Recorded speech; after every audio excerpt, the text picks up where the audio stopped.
باللہ من الشیطان الرجیم بسم اللہ الرحمن الرحیم۔ حضرت مولانا محمد جلال الدین رومی رحمۃ اللہ کی زندگی کا مختصر جائزہ۔ مولانا محمد جلال الدین رومی رحمۃ اللہ کا نام محمد اور لقب جلال الدین تھا۔ آپ رحمۃ اللہ نے مولانا روم رحمۃ اللہ کے نام سے شہرت پائی۔ آپ رحمۃ اللہ کے والد بزرگوار کا نام بھی محمد اور لقب بہاؤالدین تھا۔ حضرت محمد بہاؤالدین رحمۃ اللہ نابغہ روزگار عالم دین تھے۔ حضرت محمد بہاؤالدین رحمۃ اللہ کے حلقہ ردات میں امام فخر الدین رازی رحمۃ اللہ اور محمد خوارزم شاہ رحمۃ اللہ بھی شامل تھے۔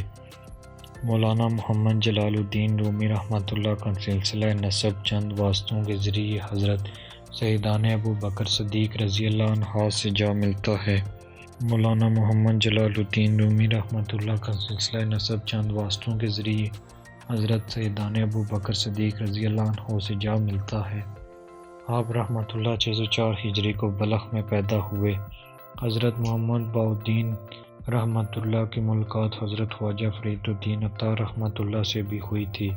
جس وقت حضرت بہاؤالدین رحمۃ اللہ کی ملاقات حضرت خواجہ فرید الدین عطار رحمۃ اللہ سے ہوئی، اس وقت مولانا روم رحمۃ اللہ بھی آپ رحمۃ اللہ کے ہمراہ تھے، جن کی عمر اس وقت صرف 6 سال تھی۔ حضرت خواجہ فرید الدین عطار رحمۃ اللہ نے مولانا روم رحمۃ اللہ کو دیکھ کر حضرت بہاؤالدین رحمۃ اللہ کو تاکید کی کہ وہ اپنے صاحبزادے کی پرورش میں کسی قسم کی کوتاہی نہ برتیں اور اسے دینی علوم سے بہرہور فرمائیں۔ حضرت بہاؤالدین رحمۃ اللہ کی خصوصی توجہ سے مولانا روم رحمۃ اللہ نے دینی علوم اور تمام مربوطہ دینی کتب پر عبور حاصل کیا۔ مولانا روم رحمۃ اللہ کی عمر مبارک ابھی صرف 18 برس کی تھی کہ آپ رحمۃ اللہ کی شہرت ہر جگہ پھیلتی چلی گئی۔ اس دوران شاہ روم علاء الدین کے قباد نے آپ رحمۃ اللہ کی شہرت سن کر آپ رحمۃ اللہ کو روم آنے کی دعوت دی۔ آپ رحمۃ اللہ علاء الدین کے قباد کی دعوت پر روم کے شہر کوینیا تشریف لے گئے اور وہیں قیام پذیر ہوئے۔ مولانا محمد جلال الدین رومی رحمۃ اللہ ان بزرگ ہستیوں میں سے ہیں جن کا قلب غم امت سے فیضیاب ہے اور وصال حق کے لیے بےتاب۔ آپ رحمۃ اللہ کا دور قتل و غارت گیری کا دور تھا۔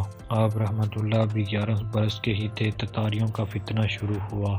آپ رحمۃ اللہ کے دور میں 90 لاکھ آدمیوں کو قتل کیا گیا اور مذہبی منافرات بہت زیادہ تھی۔ اس دور میں حضرت شیخ شاہ ابو الدین سہروردی رحمۃ اللہ، حضرت خواجہ فرید الدین عطار رحمۃ اللہ، حضرت شیخ محی الدین عربی رحمۃ اللہ اور حضرت ابو علی قلندر رحمۃ اللہ جیسے نابغہ روزگار اولیاء اللہ پیدا ہوئے۔ مولانا محمد جلال الدین رومی رحمۃ اللہ کی شادی 18 برس کی عمر میں گوہر خاتون سے ہوئی۔ گوہر خاتون سمرقند کے ایک بااثر شخص کی بیٹی تھی۔ ان سے آپ رحمۃ اللہ کے 2 بیٹے دولت ہوئے۔ مولانا محمد جلال الدین رومی رحمۃ اللہ کی خدمت میں بے شمار علماء دین اور طلباء حاضر ہوتے اور آپ رحمۃ اللہ سے علمی مسائل دریافت فرماتے تھے۔ آپ رحمۃ اللہ نے کوینیا میں ایک جامع مسجد کی بنیاد رکھی۔ آپ رحمۃ اللہ کو روحانی تعلق حضرت سید برہان الدین رحمۃ اللہ سے حاصل تھا۔ آپ رحمۃ اللہ جب تقریر شروع کرتے تو ہزاروں لوگوں کا مجمع جمع ہو جاتا تھا۔ لوگ آپ رحمۃ اللہ کی تقاریر کو تحریر کرتے اور اس کی کتابت کرواتے۔ آپ رحمۃ اللہ کی مسجد کی ایک خاصیت اس مسجد سے ملحق مکتب تھا جہاں بے شمار علمی کتابیں موجود تھیں۔ آپ رحمۃ اللہ کے مکتب میں روزانہ بے شمار کتب آتی اور بے شمار کتب علماء کرام لے کر جاتے تھے۔ مولانا محمد جلال الدین رومی رحمۃ اللہ کا بڑا علمی کارنامہ مثنوی مولانا روم کی تالیف ہے۔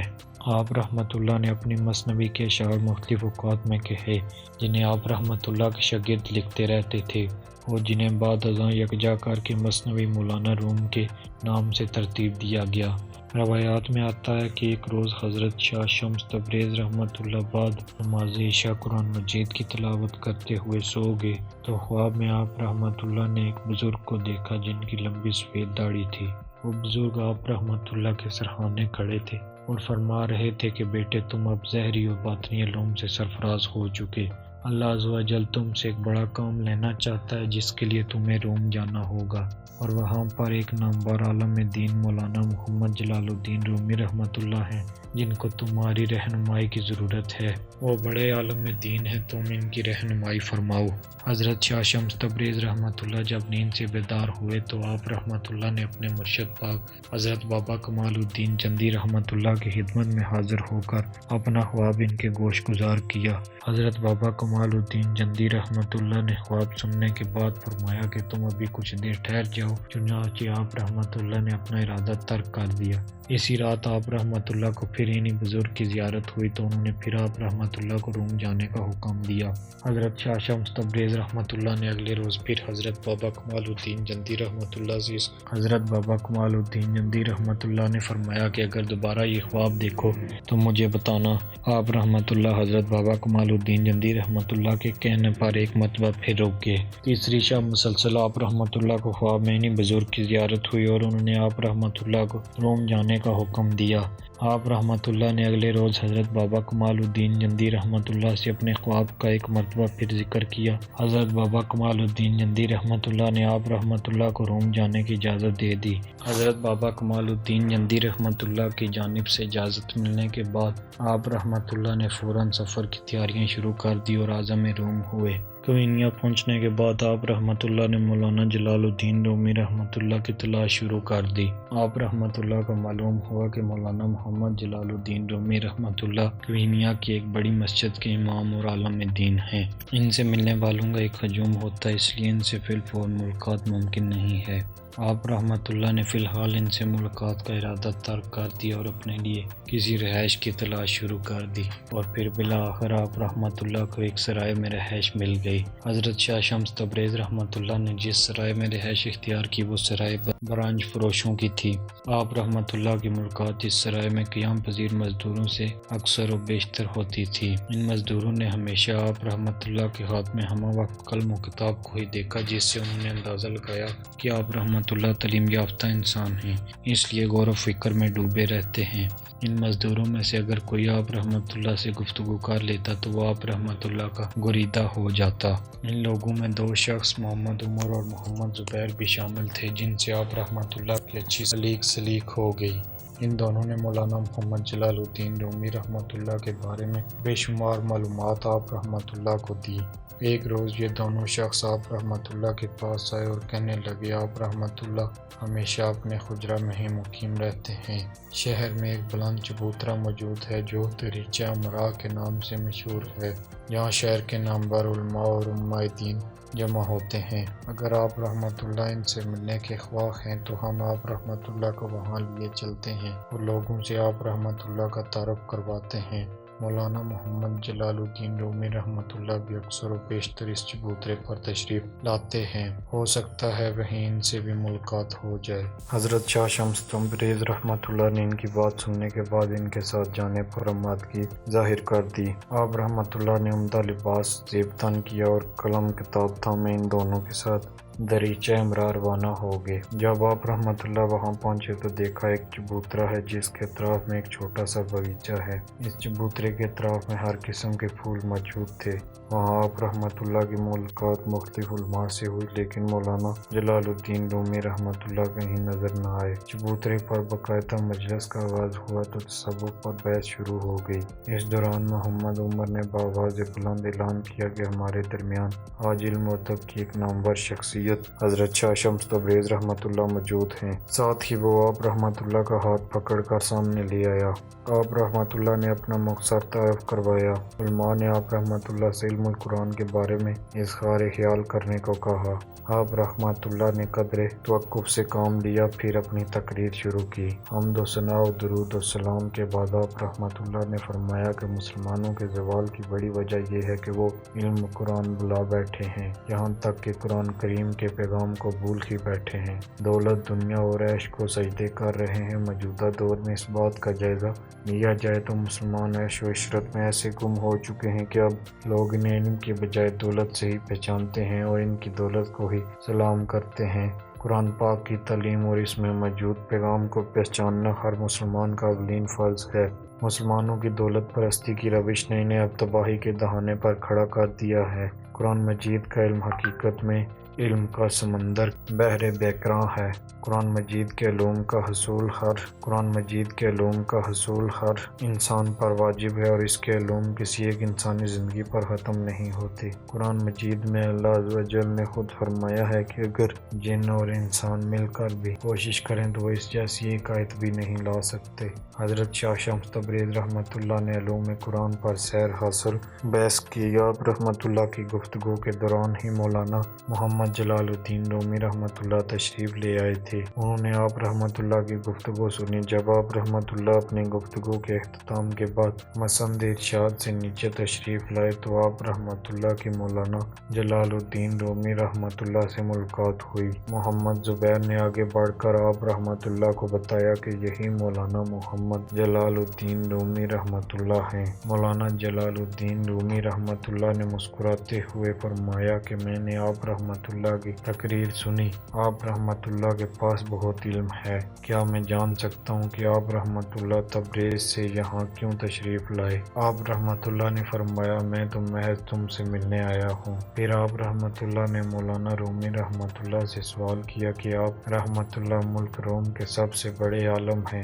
آپ رحمۃ اللہ مجھے یہ بتا سکتے ہیں کہ حضرت بایزید بستامی رحمۃ اللہ نے تمام عمر خربوزہ نہیں کھایا، صرف اس وجہ سے کہ انہیں یہ معلوم نہ تھا اور نہ ہی کسی نے خبر دی تھی کہ حضور نبی کریم صلی اللہ علیہ وآلہ وسلم نے اسے کس طرح نوش فرمایا ہے۔ اگر وہ کھا لیتے اور وہ طریقہ سنت کے مطابق نہ ہوتا تو پھر اتباع سنت سے منحرف کہلائے جاتے۔ لیکن دوسری جانب حضرت بایزید بستامی رحمۃ اللہ نے اپنے متعلق فرمایا کہ اللہ اکبر، میری شان کس قدر بڑی ہے، حالانکہ خود نبی کریم صلی اللہ علیہ وآلہ وسلم اور دیگر رسول گزرے ہیں اور حضرت بایزید بستامی رحمۃ اللہ دن میں 70 بار استغفار کرتے اور عجز کا اظہار کرتے تھے۔ آپ رحمۃ اللہ حضرت بایزید بستامی رحمۃ اللہ کے ان دو قولوں کے بارے میں کیا کہیں گے؟ مولانا جلال الدین رومی رحمۃ اللہ نے فرمایا کہ حضرت بایزید بستامی رحمۃ اللہ کو اپنی شان ایک خاص منزل پر ٹھہری دکھائی دیتی تھی اور حضور نبی کریم صلی اللہ علیہ وآلہ وسلم کی شان ہر وقت بلندی کی جانب ہوتی تھی، لہذا آپ رحمۃ اللہ اس پستی پر استغفار کرتے تھے۔ یہ کہہ کر آپ رحمۃ اللہ وہاں سے چل دیے۔ مولانا محمد جلال الدین رومی رحمۃ اللہ جب دریچہ امراء سے باہر نکلے تو حضرت شاہ شمس تبریز رحمۃ اللہ ایک مرتبہ پھر آپ رحمۃ اللہ کے سامنے آ گئے اور سلام کرنے کے بعد دریافت کیا کہ مجاہدہ اور ریاضت کا کیا مقصد ہے؟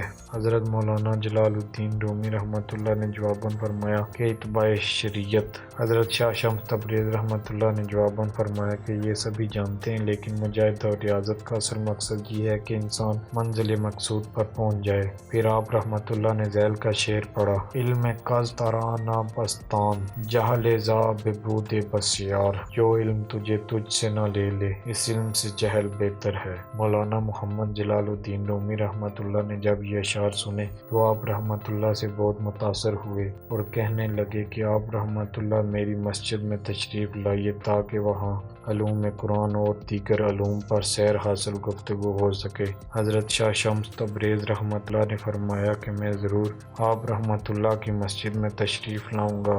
حضرت شاہ شمس تبریز رحمۃ اللہ اور مولانا روم رحمۃ اللہ کے درمیان یہ پہلی ملاقات تھی، اور اس پہلی ملاقات میں ہی مولانا روم رحمۃ اللہ حضرت شاہ شمس تبریز رحمۃ اللہ کے علم اور ان کی شخصیت سے متاثر نظر آئے۔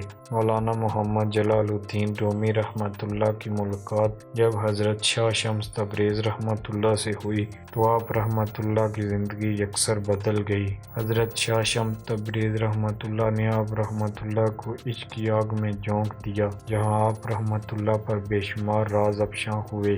آپ رحمۃ اللہ خود اس بارے میں فرماتے تھے کہ میری ملاقات جب حضرت شاہ شمس تبریز رحمۃ اللہ سے ہوئی تو انہوں نے مجھے محبت کی آگ میں جلا کر راکھ کر دیا اور روحانیت کی آگ میں پکا کر پختہ کر دیا۔